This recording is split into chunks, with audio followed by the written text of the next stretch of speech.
41 ಜನರಿಗೆ ಸಿಕ್ಕಿರುವಂತಹ ನಿವೇಶನ ಪಟ್ಟಿ ರಿಪಬ್ಲಿಕನ್ನಕ್ಕೆ ಲಭ್ಯ ಆಗಿದೆ. 2020ರಿಂದ 2023 ಅವಧಿಯಲ್ಲಿ ಅಬ್ದುಲ್ ವಾಜಿದ್ಗೆ 26 ಸೈಟ್ಗಳು ಮಂಜೂರಾಗಿವೆ.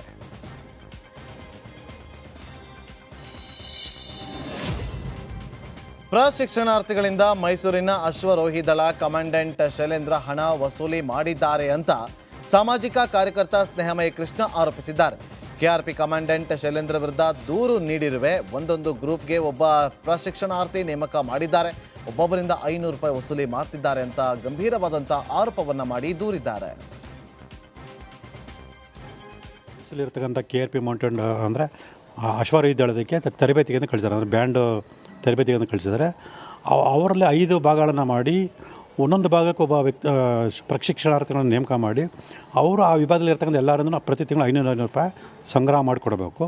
ಅವರು 5 ಜನನೂ ಕೂಡ ಸಂಗ್ರಹ ಮಾಡಿದ ಹಣನ ಮಹೇಶ್ ಅಂತೇಳಿ ಪೊಲೀಸ್ ಪೇದೆಗೆ ಕೊಡಬೇಕು. ಅವರು ಮಹೇಶ್ ಅವರು ಅದನ್ನು ತಗೊಂಡೋಗಿ ಸ್ಟಾನ್ಲಿ ಕಿರಣ್ ಅಂತೇಳಿ ಅಲ್ಲಿ ಸಿಬ್ಬಂದಿ ಇದ್ದಾರೆ, KRP ಮಂಡಳ ಸಿಬ್ಬಂದಿ ಅವರು ಕೊಡುವಂಥದ್ದು. ಅವರು ಸ್ಟಾನ್ಲಿ ಕಿರಣ್ ಆ ದುಡ್ಡನ್ನು ತೊಗೊಂಡೋಗಿ ಶೈಲೇಂದ್ರ ಅವರಿಗೆ ಕೊಡುವಂಥದ್ದು. ಏನು ಅಶ್ವರೋಹಿ ದಳದ ಕಮಾಂಡೆಂಟ್ ಇದ್ದಾರೆ ಅವ್ರು ಶೈಲೇಂದ್ರ ಕುಮಾರ್ ಕೊಡೋದು. ಸೊ ಕೊಡದೇ ಇದ್ದಾಗ ಅವ್ರಿಗೆ ಹಲವಾರು ರೀತಿಯ ಕಿರಿಕಿರಿ ಮಾಡುವಂಥದ್ದು. ಮತ್ತು ಎರಡು ಪರೀಕ್ಷೆಯಲ್ಲಿ ಇದ್ರೆ ಪ್ರೊಬೇಷನರಿ ಪೀರಿಯಡ್ ಪಾಸಾಗಿದ್ದರಿಂದ ಪ್ರಮಾಣ ಪತ್ರ ಕೊಡಬೇಕಂದ್ರೆ 2,000 ರೂಪಾಯಿ ಕೊಡಬೇಕು ಅಂತೇಳಿ ಕೇಳಿದ್ದಾರೆ. ಆ 2,000 ರೂಪಾಯಿ ಕೊಡಲಿಲ್ಲ ಅಂದರೆ ಫೇಲ್ ಮಾಡ್ತೀವಿ ಅಂತ ಕೂಡ ಒಂದು ಮೌಖಿಕವಾಗಿ ಆದೇಶ ಮಾಡಿದರೆ ಅದನ್ನು ಇಲ್ಲಿ ಆಡಳಿತ ಸ್ಪಷ್ಟವಾಗಿ ಕೇಳೋದು. ಇನ್ನು ಕಾಂಗ್ರೆಸ್ ಅಧಿಕಾರದ ಅವಧಿಯಲ್ಲಿ ಮಾಜಿ ಸಿಎಂ ಯಡಿಯೂರಪ್ಪ ಕೊಲೆಗೆ ಸಂಚು ರೂಪಿಸಲಾಗಿತ್ತು ಅಂತ ಕೇಂದ್ರ ಸಚಿವ ಪ್ರಹ್ಲಾದ್ ಜೋಶಿ ಗಂಭೀರ ಆರೋಪ ಮಾಡಿದ್ದಾರೆ. 30ರಿಂದ 40 ವರ್ಷಗಳ ಹಿಂದೆಯೇ ಯಡಿಯೂರಪ್ಪ ಹತ್ಯೆಗೆ ಸಂಚನ್ನ ರೂಪಿಸಲಾಗಿತ್ತು ಅಂತ ಜೋಶಿ ಆರೋಪ ಮಾಡಿದ್ದಾರೆ. ಹಿಂದೆ ನಿಮ್ಮ ಕಾಂಗ್ರೆಸ್ ಕಾಲದಲ್ಲೇ ಯಡಿಯೂರಪ್ಪನವ್ರನ್ನ ಶಿಕಾರಿಪುರದಲ್ಲಿ ಕೊಲೆ ಮಾಡುವ ಪ್ರಯತ್ನ ಆಗಿ ಯಾವಾಗ 30-40 ವರ್ಷದ ಹಿಂದೆ ಕಾಂಗ್ರೆಸ್ ಸರ್ಕಾರನೇ ಇತ್ತು. ಅದೆಲ್ಲ ಎದುರಿಸಿ ಯಡಿಯೂರಪ್ಪನವರು ಈ ರಾಜ್ಯ ಕಂಡಂಥ ಒಬ್ಬ ಅತ್ಯಂತ ಜನಾನುರಾಗಿ ನಾಯಕರಾಗಿ ಹೊರಹೊಮ್ಮಿದ್ದಾರೆ. ನಿಮ್ಮ ಯಾವುದೂ ಬೆದರಿಕೆಗಳಿಗೆ ನಾವು ಬಗ್ಗೋದಿಲ್ಲ. ಹಿಂದೆ ನಿಮ್ಮ ಕಾಂಗ್ರೆಸ್ ಕಾಲದಲ್ಲೇ ಯಡಿಯೂರಪ್ಪನವ್ರನ್ನ ಶಿಕಾರಿಪುರದಲ್ಲಿ ಕೊಲೆ ಮಾಡುವ ಪ್ರಯತ್ನ ಆಗಿ ಯಾವಾಗ 30-40 ವರ್ಷದ ಹಿಂದೆ. ಗ್ಯಾರಂಟಿ ಯೋಜನೆಗಳ ಬಗ್ಗೆ ಪ್ರಧಾನಿ ಮೋದಿ ಟೀಕೆಗೆ ಎಐಸಿಸಿ ಅಧ್ಯಕ್ಷ ಮಲ್ಲಿಕಾರ್ಜುನ್ ಖರ್ಗೆ ಅವರು ಕಿಡಿಕಾರಿದ್ದಾರೆ. ಮೋದಿ ಕರ್ನಾಟಕದ ಬಜೆಟ್ ಅನ್ನು ಓದಬೇಕು. ಗ್ಯಾರಂಟಿಗಾಗಿ 52,000 ಕೋಟಿ ಬಜೆಟ್ನಲ್ಲಿ ಇಟ್ಟಿದ್ದೀವಿ. ಅಕ್ಟೋಬರ್ವರೆಗೆ 47% ಖರ್ಚು ಮಾಡಿದ್ದೀವಿ ಅಂತ ಹೇಳಿದರು. ನಮ್ಮ ಗ್ಯಾರಂಟಿಯನ್ನೇ ಬಿಜೆಪಿ ಫಾಲೋ ಮಾಡ್ತಾ ಇದೆ. ಕರ್ನಾಟಕಕ್ಕೆ ಕೆಟ್ಟ ಹೆಸರು ತರೋದಕ್ಕೆ ಬಿಜೆಪಿ ಈ ರೀತಿಯಾಗಿ ಅಪಪ್ರಚಾರವನ್ನು ಮಾಡ್ತಾ ಇದೆ ಅಂತ ಬೆಂಗಳೂರಲ್ಲಿ ಎಐಸಿಸಿ ಅಧ್ಯಕ್ಷ ಮಲ್ಲಿಕಾರ್ಜುನ್ ಖರ್ಗೆ ವಾಗ್ದಾಳಿಯನ್ನು ನಡೆಸಿದ್ದಾರೆ. ನಮ್ಮ ಕರ್ನಾಟಕ ರಾಜ್ಯದ ಸ್ವಲ್ಪ ಬಜೆಟ್ ಅವರು ಓದಬೇಕು. ಸುಮಾರು 52,000 ಕೋಟಿ ರೂಪಾಯಿ ಬಜೆಟ್ನಲ್ಲಿ ಈ 5 ಪ್ರೋಗ್ರಾಮ್ಗಳಿಗೆ ಇಟ್ಟಿದ್ದಾರೆ. ಆ 5 ಪ್ರೋಗ್ರಾಮ್ನಲ್ಲಿ ಈಗಾಗಲೇ 47% ಖರ್ಚು ಮಾಡಿದ್ದಾರೆ. ಆಮೇಲೆ ಬೇರೆ ಗುಜರಾತ್ನಲ್ಲಿ, ರಾಜಸ್ಥಾನದಲ್ಲಿ ಅವರು ಎಲ್ಲ ಮಾಡ್ತಾ ಇದ್ದಾರೆ. ನೀವು ಯಾಕೆ ಮಾಡ್ತಾ ಇದ್ದೀರಿ ಅಂದರೆ ನಮ್ದಾದ್ಮೇಲೆ ನಿಮ್ಮ ಎಲೆಕ್ಷನ್ಸ್ ಆಗಿತ್ತು. ಇದು ಎಲ್ಲನೂ ಕೂಡ ಸುಮ್ಮನೆ ಕೆಟ್ಟ ಹೆಸರು ತರಬೇಕು ಕರ್ನಾಟಕಕ್ಕೆ ಅಂತ ಹೇಳಿ ಅವರ ಒಂದು ಪ್ರಚಾರ ನಡೆದಿದೆ. ಅಂಥ ಪ್ರಚಾರಕ್ಕೆ ಯಾರು ಕಿವಿಗೊಡಬಾರ್ದು. ಮತ್ತು ಸುಮಾರು 45% ಈಗಾಗಲೇ ಖರ್ಚು ಆದಮೇಲೆ ಅಕ್ಟೋಬರ್ ನಾ ಹೇಳ್ತೀವಿ ಆದಮೇಲೆ ಅದಕ್ಕೆ ಪುನಃ ಇನ್ನು ಕಾಂಗ್ರೆಸ್ ನಾಯಕರು ಮಹಾಕಳ್ಳರು ಅಂತ ಕೇಂದ್ರ ಸಚಿವ ಪ್ರಹ್ಲಾದ್ ಜೋಶಿ ಕಿಡಿಕಾರಿದ್ದಾರೆ. ಅವರು ಬುದ್ಧಿ ಇದ್ದು ಮಾಡ್ತಿದ್ದಾರೋ ಅಥವಾ ಬುದ್ಧಿ ಇಲ್ಲದೆ ಮಾತಾಡ್ತಿದ್ದಾರೋ ಗೊತ್ತಿಲ್ಲ. ಕಾಂಗ್ರೆಸ್ ನಾಯಕರು ಬಿಜೆಪಿ ವಕ್ಫ್ ಆಸ್ತಿ ಸಂರಕ್ಷಣೆ ಮಾಡ್ತಿದ್ದಾರೆ ಅಂತ ಹೇಳ್ತಿದ್ದಾರೆ. ಜನರನ್ನ ಕನ್ಫ್ಯೂಸ್ ಮಾಡೋದೇ ಕಾಂಗ್ರೆಸ್ನವರ DNA ಇದೆ ಅಂತ ಆರೋಪವನ್ನು ಮಾಡಿದ್ದಾರೆ. ಮಹಾಕಳ್ಳರಿದ್ದಾರೆ ಕಾಂಗ್ರೆಸ್ ಪಾರ್ಟಿಯವರು. ತುಷ್ಟೀಕರಣದ ಪರಾಕಾಷ್ಠೆಯನ್ನು ತಲುಪಿದ್ದಾರೆ. ಎನಿ ಮೂಮೆಂಟ್ ನಿಮ್ಮ ಆಸ್ತಿಯನ್ನು ಅವರು ಹೊಡಿಲಿಕ್ಕೆ ಪ್ರಯತ್ನ ಮಾಡ್ಬೋದು. ಅದಕ್ಕೆ ನಿಮ್ಮ RTCಯನ್ನು ತೆಗೆದು ನೋಡಿ ಇಟ್ಕೊಳ್ರಿ. ನೋಡ್ರಿ, ಈ ಸರ್ಕಾರ ಬಂದು 1.5 ವರ್ಷ ಆಯ್ತು. ಈಗ ಅವ್ರಿಗೆ ಈಗೆಲ್ಲವೂ ನೆನಪಾಗ್ತದೆ. ಯಾಕಂದ್ರೆ ಸಿದ್ದರಾಮಯ್ಯನವರು ಸಿಕ್ಕಾಕೊಂಡಾರಂತ. ಅವನು CT ರವಿ ಅಲ್ಲ, ತೀಟೆ ರವಿ ಅಂತ ಶಾಸಕ ನಾರಾಯಣಸ್ವಾಮಿ ಏಕವಚನದಲ್ಲಿ ವಾಗ್ದಾಳಿಯನ್ನು ನಡೆಸಿದ್ದಾರೆ. ನಮ್ಮ ಸರ್ಕಾರದ ವಿರುದ್ಧ ಏನೇನೋ ಹೇಳಿಕೆ ನೀಡುತ್ತಿದ್ದಾರೆ. ಕೇವಲ ರಾಜಕೀಯಕ್ಕೋಸ್ಕರ ಬಿಜೆಪಿ JDS ಹೋರಾಟ ಮಾಡ್ತಾ ಇದೆ ಅಂತ ಬಂಗಾರಪೇಟೆಯಲ್ಲಿ ಗುಡುಗಿದ್ದಾರೆ. ಏನೂ ಮಾಡಲಿಲ್ಲ. ಆ ತೀಟೆ ರವಿ ಮಾತಾಡ್ತಕ್ಕಂಥದ್ದು ಪಾಪ ನಮ್ಮ ಮುನ್ಸಾಮಣ್ಣ ತೋರಿಸ್ಕೋಬೇಕು. 5 ವರ್ಷಗಳು ಸಂಸದರಾಗಿದ್ದು ಜಿಲ್ಲೆಗೆ ಏನೂ ಮಾಡಲಿಲ್ಲ. ಈಗ ತೋರಿಸ್ಬೇಕು, ಅದಕ್ಕೆ ಬಂದು ಸಿದ್ದರಾಮಯ್ಯರ ಆಪಾದನೆ ಮಾಡ್ತಕ್ಕಂಥದ್ದು. ಅದು ಬಿಟ್ಟರೆ ನಿಜ ಕೆಲವು ಕಡೆ ತಪ್ಪುಗಳಾಗಿತ್ತು. ಅದು ಕೂಡ ಹಿಂದೆ BJP ಸರ್ಕಾರದಲ್ಲಿ SR ಬೊಮ್ಮಾಯಿಯವರು, ನಮ್ಮ ಬಸವರಾಜ ಬೊಮ್ಮಾಯಿಯವರು ಮುಖ್ಯಮಂತ್ರಿ ಆಗಿದ್ದಾಗ ಒಂದು ನೋಟಿಫಿಕೇಷನ್ ಮಾಡಿದ್ದಾರೆ. ಆ ನೋಟಿಫಿಕೇಷನಲ್ಲಿ ಆಗಿದ್ದಂಥದ್ದನ್ನು ಇವರು ಚಾಲನೆ ಕೊಟ್ಟಿದ್ದರು. ಅದನ್ನು ಮನಗಂಡು ನಮ್ಮ ಸರ್ಕಾರ ಸ್ಟಾಪ್ ಮಾಡಿದ್ದೇವೆ. ಆ ತೀಟೆ ರವಿ ಮಾತಾಡ್ತಕ್ಕಂಥದ್ದು ಪಾಪ ನಮ್ಮ ಮನಸ್ಸಾಮಣ್ಣ ತೋರಿಸ್ಕೋಬೇಕು. ಇನ್ನು ಕೋಲಾರ ಜಿಲ್ಲಾ ಉಸ್ತುವಾರಿ ಸಚಿವ ಭೈರತಿ ಸುರೇಶ್ ವಿರುದ್ಧ ಶಾಸಕ ನಾರಾಯಣಸ್ವಾಮಿ ಕಿಡಿಕಾರಿದ್ದಾರೆ. ನಾನು ಹಿರಿಯ ಶಾಸಕನಾದರೂ ಕೂಡ ಪರಿಗಣಿಸುವುದಿಲ್ಲ, ಉದಾಸೀನ ಮನೋಭಾವ ಅವರದ್ದು ಅಂತ ವಾಗ್ದಾಳಿ ನಡೆಸಿದ್ದಾರೆ. ಹಿರಿಯ ಶಾಸಕರ ಗೌರವವನ್ನು ಜಿಲ್ಲಾ ಮಂತ್ರಿಗೆ ಕೊಡಬೇಕು. ನಾನು ಜಿಲ್ಲೆಯಲ್ಲಿ ಹಿರಿಯ ಶಾಸಕನಿದ್ದೇನೆ. ಜಿಲ್ಲಾ ಮಟ್ಟದ ಅಧಿಕಾರಿಗಳನ್ನ ವರ್ಗಾವಣೆ ಮಾಡಬೇಕಾದಾಗ, ಜಿಲ್ಲೆಯಲ್ಲಿನ ಸಮಸ್ಯೆಗಳಾದಾಗ ಆ ಒಂದು ಸಚಿವರು, ಉಸ್ತುವಾರಿ ಸಚಿವರು ನಮ್ಮನ್ನು ನಮ್ಮ ಗಮನಕ್ಕೆ ತಗೊಂಡು ನಮಗೆ ಜವಾಬ್ದಾರಿ ವಹಿಸಿದರೆ ನಾವು ಹಿರಿಯ ಸದಸ್ಯನಾಗಿ ಜಿಲ್ಲೆಯ ಆಗುವ ಸಮಸ್ಯೆಗಳಿಗೆ ಮುಂದೆ ನಿಂತ್ಕೊಳ್ಳಲಿಕ್ಕೆ ತಯಾರಿದ್ದೆ.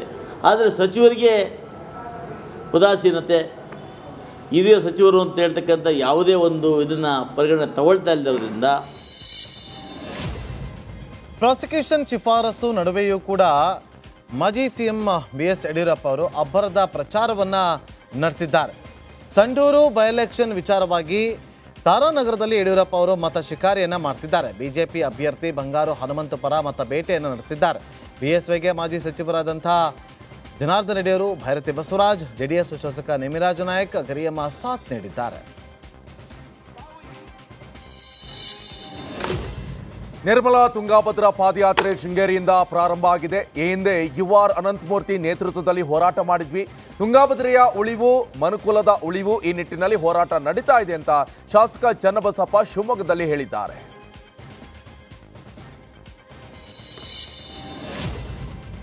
ರೇಣುಕಾಸ್ವಾಮಿ ಕೊಲೆ ಆರೋಪಿ ದರ್ಶನ್ ಬೆನ್ನಿಗೆ ಮಾಜಿ ಸಂಸದೆ ಸುಮಲತಾ ಅವರು ನಿಂತಿದ್ದಾರೆ.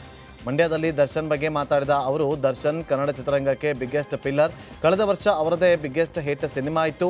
ಆದ್ರೀಗ ಸಿನಿಮಾ ರಂಗ ತುಂಬ ನಷ್ಟವನ್ನು ಅನುಭವಿಸ್ತಾ ಇದೆ. ಅವರು ಇಲ್ಲದೆ ಎಲ್ಲರೂ ಗೊಂದಲದಲ್ಲಿದ್ದಾರೆ. ದರ್ಶನ್ಗಾಗಿ ಚಿತ್ರರಂಗ ಕಾಯ್ತಾ ಇದೆ ಅಂತ ಹೇಳಿದ್ದಾರೆ.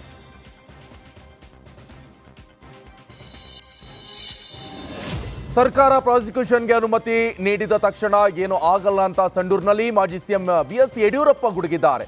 ಕಾನೂನು ಚೌಕಟ್ಟಿನಲ್ಲಿ ಏನೇನು ಬೇಕು ಆ ರೀತಿಯಲ್ಲಿ ಕೆಲಸವನ್ನ ಮಾಡಿದ್ದೇವೆ. ದುರುದ್ದೇಶಪೂರ್ವಕವಾಗಿ ಚುನಾವಣೆ ಸಮಯದಲ್ಲಿ ಅದನ್ನ ರೈಸ್ ಮಾಡಲು ಹೊರಟಿದ್ದಾರೆ. ಅದರಿಂದ ಕಾಂಗ್ರೆಸ್ನವರಿಗೆ ಏನು ಲಾಭ ಆಗಲ್ಲ ಅಂತ ಹೇಳಿದ್ದಾರೆ. ಈ ಬೆದರಿಕೆಗೆ ಯಡಿಯೂರಪ್ಪ ಯಾರೂ ಬಗ್ಗಲ್ಲ, ಜಗ್ಗಲ್ಲ. ಹಳೆಯದನ್ನು ಪ್ರಾಮಾಣಿಕವಾಗಿ ನಾವು ಮಾಡೋದನ್ನು ಕೆದಕುವಂಥ ಪ್ರಯತ್ನ ಬೇರೆ ದಾರಿ ಇಲ್ಲದೇ ಸಿದ್ದರಾಮಯ್ಯನವ್ರು ಮಾಡೋಕ್ಕೆ ಹೊರಟಿದ್ದಾರೆ. ಇದರಿಂದ ಯಾವುದೇ ಲಾಭ ಅವ್ರಿಗೆ ಆಗೋದಿಲ್ಲ. ಈ ರೀತಿಯ ಕುತಂತ್ರ ರಾಜಕಾರಣವನ್ನು ಬಿಟ್ಟು ನಿಮ್ಮ ಮೇಲಿರುವಂಥ ಆರೋಪದಿಂದ ಮುಕ್ತರಾಗಿ ಹೊರಬಂದು ಒಳ್ಳೆ ಕೆಲಸ ಮಾಡಲಿ ಅಂತ ಹಾರೈಸ್ತೇನೆ. ನಮಸ್ಕಾರ.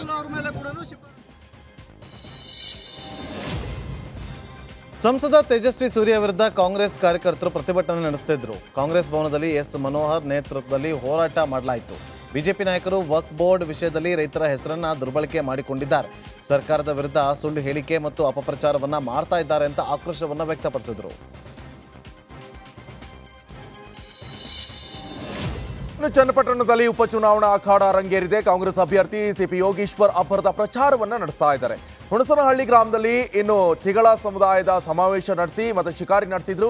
ಇನ್ನು ಸೈನಿಕನಿಗೆ ಉಸ್ತುವಾರಿ ಸಚಿವ ರಾಮಲಿಂಗಾರೆಡ್ಡಿ ಹಾಗೆ ಮಾಜಿ ಸಂಸದ DK ಸುರೇಶ್ ಸೇರಿ ತಿಗಳ ಸಮುದಾಯದ ಮುಖಂಡರು ಸಾಥ್ ಕೊಟ್ಟಿದ್ದಾರೆ.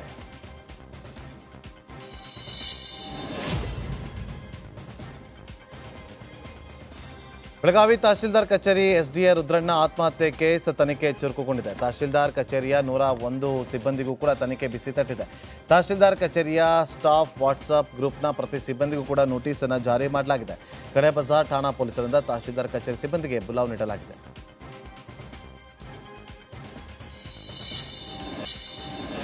ಇನ್ನು ಕಾಫಿನಾಡಿನಲ್ಲಿ ದತ್ತಮಾಲಾ ಅಭಿಯಾನ ಜೋರಾಗಿದೆ. ಚಿಕ್ಕಮಗಳೂರಿನಲ್ಲಿ ಮಾಲಾಧಾರಿಗಳು ಪಡಿ ಸಂಗ್ರಹಿಸಿದ್ರು. ಮನೆ ಮನೆಗೆ ತೆರಳಿ ಭಿಕ್ಷಾಟನೆ ಮೂಲಕ ಪಡಿ ಸಂಗ್ರಹಿಸಿದ್ರು. ಇನ್ನು ವಿಜಯಪುರ ಬಡಾವಣೆಯ ಆದಿಭೂತಪ್ಪ ದೇವಸ್ಥಾನದ ರಸ್ತೆಯಲ್ಲಿ ಪಡಿ ಸಂಗ್ರಹಕ್ಕೆ ಶ್ರೀರಾಮ ಸೇನೆ ಕಾರ್ಯಕರ್ತರು ಚಾಲನೆ ಕೊಟ್ಟಿದ್ದಾರೆ. ಶ್ರೀರಾಮ ಸೇನೆ ರಾಜ್ಯಾಧ್ಯಕ್ಷ ಗಂಗಾಧರ ಕುಲಕರ್ಣಿ ನೇತೃತ್ವದಲ್ಲಿ ಪಡಿ ಸಂಗ್ರಹ ಮಾಡಲಾಯಿತು. ಬೊಂಬೈನಾಡಿನಲ್ಲಿ ಬೈ ಎಲೆಕ್ಷನ್ ರಣಕಣ ರಂಗೇರಿದೆ. ಪುತ್ರ ನಿಖಿಲ್ ಪರ ಕೇಂದ್ರ ಸಚಿವ ಕುಮಾರಸ್ವಾಮಿ ಅಬ್ಬರದ ಪ್ರಚಾರವನ್ನ ನಡೆಸ್ತಾ ಇದ್ದಾರೆ. ಮುಕುಂದ ಗ್ರಾಮದಲ್ಲಿ ಮಾಜಿ ಸಿಎಂ ಕುಮಾರಸ್ವಾಮಿ ಮತಬೇಟೆ ನಡೆಸಿದ್ರು. ಎಚ್ಡಿಕೆಗೆ ಮಾಜಿ ಶಾಸಕ ಸುರೇಶ್ ಗೌಡ, ಪ್ರಭಾವತಿ ಜಯರಾಮ್, ಸ್ಥಳೀಯ ಮುಖಂಡರು ಹಾಗೆ ಕಾರ್ಯಕರ್ತರು ಸಾಥ್ ಕೊಟ್ಟಿದ್ದಾರೆ. ಬಿಎಸ್ವೈ ರಾಮುಲು ವಿರುದ್ಧ ತನಿಖಾಸ್ತ್ರದ ಬಗ್ಗೆ ಆರೋಗ್ಯ ಸಚಿವ ದಿನೇಶ್ ಗುಂಡೂರಾವ್ ಸುಳಿವು ನೀಡಿದ್ದಾರೆ. ಈಗ ಒಂದು ಹಂತದ ತನಿಖೆ ಆಗಿದೆ, ಪುನಃ ಕಮಿಟಿ ವರದಿ ಮೇಲೆ ಮತ್ತೆ ತನಿಖೆ ಆಗುತ್ತೆ ಅಂತ ಬೆಂಗಳೂರಲ್ಲಿ ದಿನೇಶ್ ಗುಂಡೂರಾವ್ ಹೇಳಿದರು.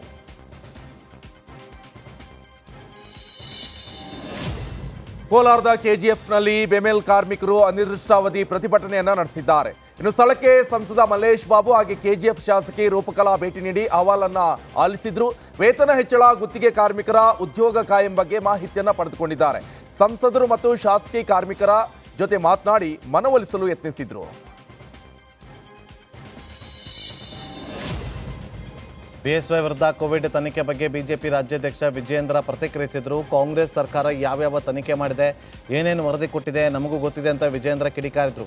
ಇದೇ ಸಿದ್ದರಾಮಯ್ಯ ಹಿಂದೆ ಸಿಎಂ ಆಗಿದ್ದಾಗ ಆಗ ಲೋಕಾಯುಕ್ತವನ್ನೇ ಮುಚ್ಚಲಿಲ್ವೇ ಅಂತ ಪ್ರಶ್ನೆ ಮಾಡಿದ್ದಾರೆ. ಕಾಂಗ್ರೆಸ್ ಸರ್ಕಾರಗಳು ರಾಜ್ಯದಲ್ಲಿದ್ದಾಗ ಯಾವ ಸಂದರ್ಭದಲ್ಲಿ ತನಿಖಾ ಆಯೋಗಗಳನ್ನು ರಚನೆ ಮಾಡಿಕೊಂಡಿದ್ದಾರೆ, ಯಾವ್ಯಾವ ರೀತಿ ವರದಿಗಳನ್ನು ಕೊಟ್ಟಿದ್ದಾರೆ, ಇವೆಲ್ಲವೂ ಕೂಡ ನಮಗೂ ಗೊತ್ತಿದೆ, ರಾಜ್ಯದ ಜನತೆಗೂ ಕೂಡ ಗೊತ್ತಿದೆ.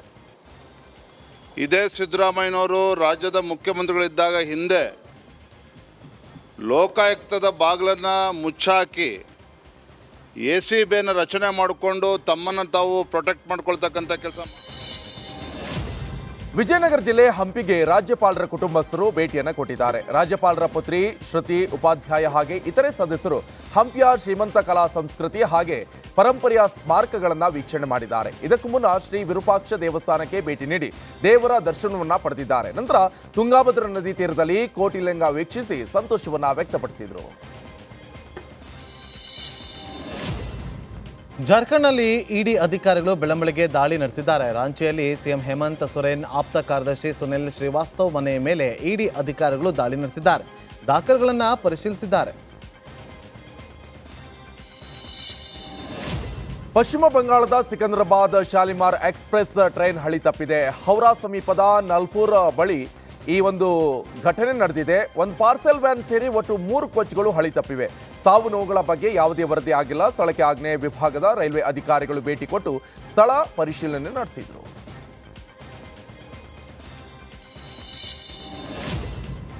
ಜಮ್ಮು ಕಾಶ್ಮೀರದಲ್ಲಿ ಭಯೋತ್ಪಾದಕರ ಉಪಟಳಕ್ಕೆ ಬ್ರೇಕ್ ಬಿದ್ದಿಲ್ಲ. ಅಧಿಕಾರಿಗಳನ್ನು ಟಾರ್ಗೆಟ್ ಮಾಡಿ ದಾಳಿ ನಡೆಸುತ್ತಿರುವ ಟೆರರಿಸ್ಟ್ಗಳ ವಿರುದ್ಧ ಭಾರತೀಯ ಸೇನೆ ಸಮರ ಸಾರಿದೆ. ಕೆಶ್ವಾನಲ್ಲಿ ನವೆಂಬರ್ 7ರಂದು ಭಯೋತ್ಪಾದಕರಿಂದ ಹತ್ಯೆಗೀಡಾದ 2 ಅಧಿಕಾರಿಗಳ ನಿವಾಸಕ್ಕೆ ಭದ್ರತೆಯನ್ನು ಹೆಚ್ಚಿಸಲಾಗಿದೆ. ಉತ್ತರ ಪ್ರದೇಶದಲ್ಲಿ ಈರುಳ್ಳಿ ಬೆಲೆ ಗಗನಕ್ಕೇರಿದೆ. ಲಕ್ನೋದಲ್ಲಿ ಉಳ್ಳಾಗಡ್ಡಿ ರೇಟ್ ಗಗನಕ್ಕೇರ್ತಾ ಇದೆ. ಶತಕದ ಗಡಿಯತ್ತ ದಾಪುಗಾಲಿಟ್ಟಿದೆ. ಕಳೆದ 5 ವರ್ಷದಲ್ಲಿ ಕ್ವಿಂಟಾಲ್ ಈರುಳ್ಳಿ 5,400 ರೂಪಾಯಿಗೆ ಬಿಕರಿ ಆಗ್ತಾ ಇದೆ. ಗ್ರಾಹಕರು ಉಳ್ಳಾಗಡ್ಡಿ ಖರೀದಿಗೂ ಯೋಚನೆಯನ್ನ ಮಾಡ್ತಿದ್ದಾರೆ. ಜಮ್ಮು ಕಾಶ್ಮೀರದಲ್ಲಿ ಪುರಾತನ ಕಾಲದ ಪಳೆಯುಳಿಕೆಗಳು ಪತ್ತೆಯಾಗಿದೆ. ಅನಂತನಾಗ್ ಜಿಲ್ಲೆಯ ದಕ್ಷಮ್ ಎಂಬ ಪ್ರದೇಶದಲ್ಲಿ ಪ್ರಾಚೀನ ಕಾಲದ ಅಸ್ಥಿಪಂಜಗಳು ಪತ್ತೆಯಾಗಿದೆ.